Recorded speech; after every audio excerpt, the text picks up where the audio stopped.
So some of my subscribers have been saying that I need to go out and get outside and meet some people. So, you know what? You're right.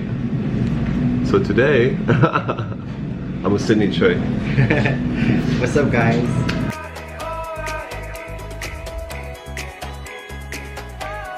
Can you give a small, short introduction? I'm YouTubing. Yeah. Good. That's good enough. That's good enough. We actually met because one of my videos that I made about like depression, and then I remember you messaged me first.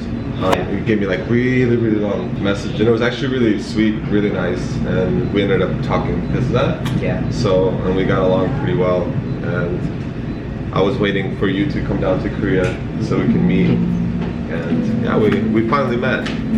Oh, by the way, so Seoul, I wanted to give you something. Oh, I can't wait. There's two things. Oh, I think I ruined it by an accident. So this is from her favorite painter. Like, oh, I'm so sorry, the backpack. alright. Oh, this is so great. And it has really sweet messages in the back. Oh, this is so sweet. Thank you so much, Sarma. I will definitely like put this on my wall. And you know, I put lots of pictures on my wall, and this is gonna be one of those. Is it? Thank you. And this she made herself. It's handmade. This is so cute. And then it's like, oh my god, a little family. Thank you so much. Thank you so much.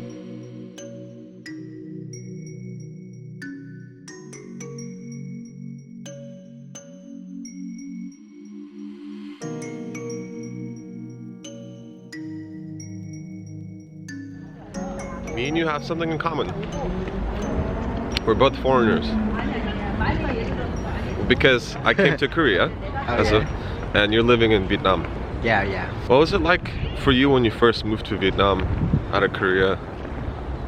Oh, that was terrifying. Really? Well, yeah. Because that's almost like 10 years ago when I first got there. Yeah. Oh. So at that time, Vietnam was like, not a fan, but like cool country. A lot more than how it is now. And I remember like when the plane about to like land, you know, you can see the country. The country that I saw was, I don't know, I can't stop like offending, but for me at that age, it was like full of trash. So for me, it was really intimidating. I remember I cried. Really? Yeah. Well, you were 16, right? So you were quite young. Everything that I wanted to do was a challenge. Even that's like a one simple thing. Right. 90% of people don't speak English at all. So it must have been really difficult for you to communicate with people. Yeah. Well, even they spoke English at that time, I didn't speak English. Started studying when I was like 20 or something. So how about you? How was it? Well, for me, I came to Seoul and I was just like, wow, woo! Everything is so exciting and like it's like I don't want to be here. I found something really interesting that you said. Questions that everyone asks you. Yeah. So you said like, do Koreans ask me if I like kimchi or not? I think I had that question at least 100 times. Do you know Sai? Do you know kimchi? I know Sai. I know like, kimchi. Oh, for me, for example, like in Vietnam. Yeah, in Vietnam. What do people ask me, do you like Vietnamese food? Do you like Vietnam? Do you like Vietnamese women? Things like that, normally. So did they ask you first, like, oh, where are you from? Yeah. And they're normally very generous if they know that I'm Korean, because they normally like Korean culture. I think work itself was quite easy. I think it was better than working in Korea. How come? I worked in like barbecue restaurant around this place, right? The customers were really rude. Like not everyone, but there were so many people who treated me like you were less? Yeah. Like they normally just look down and, you know, like Pammer. They speak in Pammer. Hey, bring a soju or whatever, like that. And like sometimes they just doing this. That would make me so angry. Yeah. But in Australia, people normally don't call you at all. They just wait me until I make eye contact. Was that a shock for you? Like, I mean, for me, at first I felt guilty because when I'm busy, I didn't really have a time to like care about other tables. But yeah, definitely was better. And the attitude in general, they're really, really nice. They're really kind. Sometimes I just forget that I'm the one who's working for them. I see. They're overly kind sometimes. Overly kind? Yeah.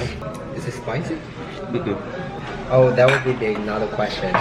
Are you okay with spicy food? You know, that question used to offend me before. It's like when Koreans would ask me, it's like, oh, can you handle spicy food? I used to take that as an insult, but then later on, I realized I learned about nunchi, and it was more of like, they're just cared about you. They just want to make sure that you can handle spicy food. Yeah. So I felt kind of like an asshole after realizing that, oh, they were just being nice. Sorry, a little bit ignorant at some point when I lived in Korea. My battery is about to die. Is there anything you want to say? Like this video. I'm gonna have his channel in my comment, so you guys can check it out. Thank Okay. you. Bye everybody. Oh, I normally do this. Oh, it's so cringy.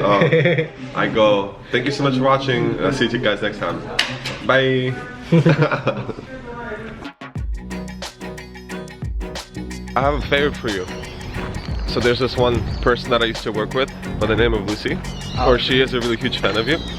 So can you say hi to Lucy for me? Hi Lucy. Thank you. Thank you for looting. Really appreciate it. Thanks.